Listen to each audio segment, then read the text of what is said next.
कि भोलेनाथ को बनाने के लिए आपको फूल बेलपत्र चढ़ाना ही पड़ेगा। हमने बहुत पहले सुना है कि भोलेनाथ के सामने एक लोटा जल और सारी समस्याओं का हल। इसीलिए मनाने के लिए कुछ नहीं करना है, बस कहना है भोले को कैसे मैं मनाऊं रे, हो मेरा भोला न माने, भोला न माने मेरा शंकर न माने,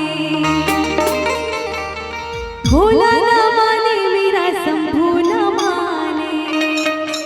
और एक बार ताली का साथ दिन कहना है भोले को, भोले को, भोले को, भोले को, भोले को कैसे मैं मनाऊं रे, मेरा भोला न माने, भोले को कैसे मैं मनाऊं रे, मेरा भोला न माने, भोला न माने मेरा शंकर न माने, भोला न माने मेरा शंभू न माने, भोले को, भोले को, भोले को, भोले को, भोले को कैसे मैं मनाऊं रे, मेरा भोला न माने, भोले को कैसे मैं मनाऊं रे, मेरा भोला न माने, भोले को कैसे मैं मनाऊं रे, मेरा भोला न माने। क्या बात है?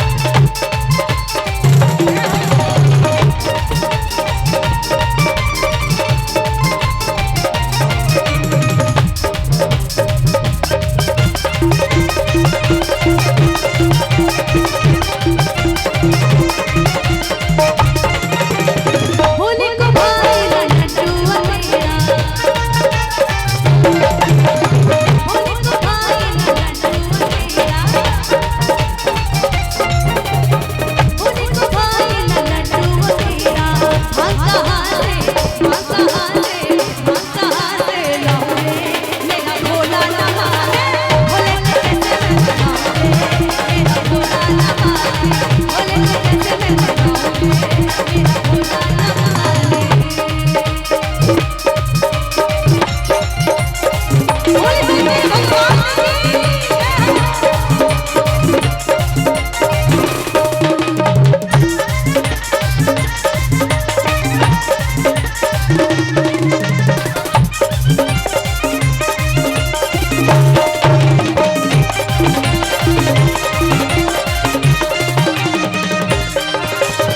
भोले को भाई ना हाथी घोड़ा, भोले को भाई ना हाथी घोड़ा, भोले को भाई ना हाथी घोड़ा, बसा कहाँ से बैल कहाँ से, बसा कहाँ से लाऊं रे, मेरा भोला न माने, भोले को कैसे मैं मनाऊं रे, मेरा भोला न माने, भोले को कैसे मैं मनाऊं रे, मेरा भोला न माने, भोला न माने मेरा शंकर न माने, भोला न माने मेरा शंभू न माने। और ईमानदारी से बताइए कितने लोग यहाँ बाबा को मनाने आए हैं, जब ताली बजाएंगे एक साथ, बोलना ना पड़े, और ईमानदारी से खुद बजाइए। कैसे? भोले को, भोले को, भोले को, भोले को, भोले को कैसे मैं मनाऊं रे, मेरा भोला न माने, भोले को कैसे मैं मनाऊं रे,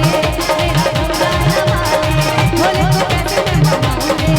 मेरा भोला न माने, भोले को कैसे मैं मनाऊं रे, मेरा भोला न माने, भोले को कैसे मैं मनाऊं रे, मेरा भोला न माने, भोले को कैसे मैं मनाऊं रे,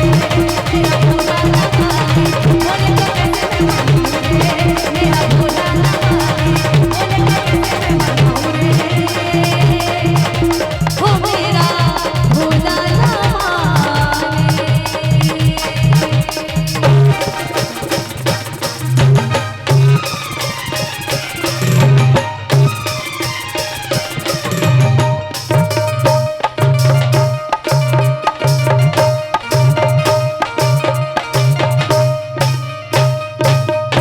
धौली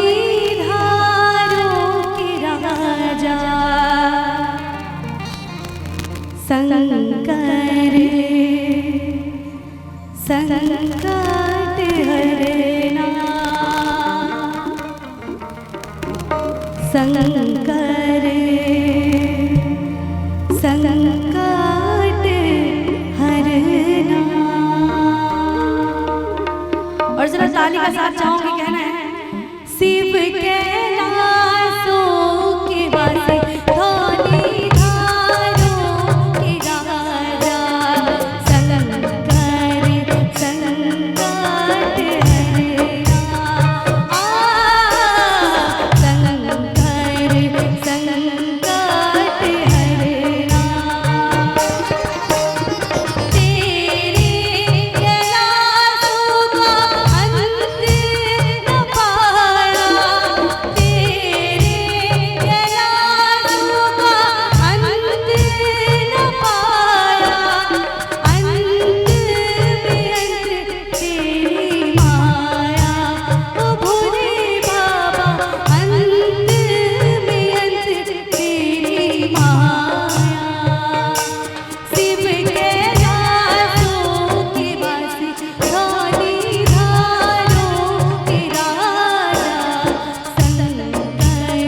भरना